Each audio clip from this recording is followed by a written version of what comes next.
La PAC, aujourd'hui, c'est plus de 50 milliards d'euros par an de budget européen destiné à financer des aides au secteur agricole et rural des 28 États membres de l'Union européenne. Cela peut paraître beaucoup, mais cela ne représente que 0,6% du PIB européen, ou, présenté d'une autre manière, à peine 30 centimes par jour pour le contribuable européen, pour un secteur qui compte 11 millions d'actifs, qui occupe 40% de l'espace, et surtout, qui remplit nos assiettes chaque jour. Mais à quoi peuvent bien servir ces milliards d'euros dépensés chaque année? Principalement, à verser des aides aux agriculteurs européens. 80% de cet argent atterrit directement dans la poche des agriculteurs, de façon quasi automatique, en fonction de la surface agricole qu'ils exploitent. Ces aides sont présentées comme des soutiens aux revenus. Mais pourquoi les revenus des agriculteurs doivent-ils être soutenus? L'agriculture est-elle une activité à part? Penchons-nous un peu plus près sur les conditions de la production agricole. Pour produire, l'agriculteur a besoin de terre, de sols fertiles de préférence, et d'eau. Ces ressources ne sont pas illimitées. Dans certaines zones, il y a une véritable concurrence car les espaces urbanisés s'agrandissent. Les terres agricoles de bonne qualité sont donc chères. Un exploitant agricole a aussi besoin d'investir pour acheter du matériel, des tracteurs ou encore des bâtiments d'élevage.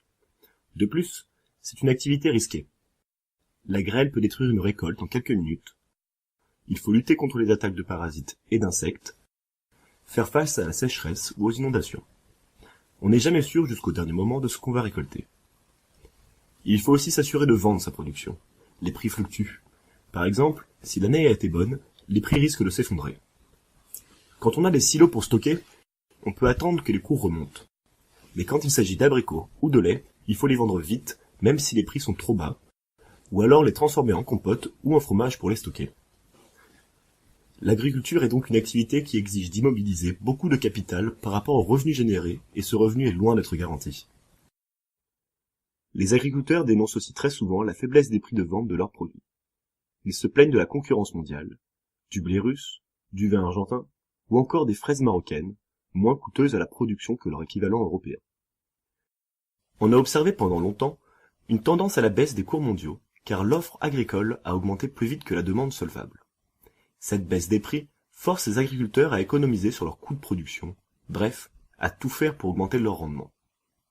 Cette course à la productivité passe le plus souvent par un élargissement de la taille des exploitations, par l'usage intensif d'intrants chimiques et par une spécialisation des productions dans certaines régions. Le porc en Bretagne, le lait en Normandie et les céréales en Île-de-France par exemple. Cette intensification a des effets néfastes sur l'environnement et se traduit souvent par une qualité gustative moindre et une perte des produits traditionnels et de terroir.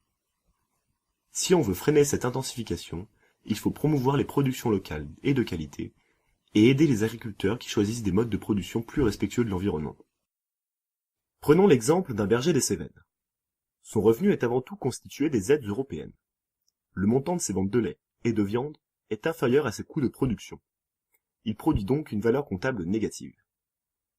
On pourrait alors considérer plus efficace, du point de vue des dépenses publiques, de lui verser les mêmes aides, tout en lui demandant d'arrêter de produire. Oui, mais son activité d'éleveur produit des services pour la société.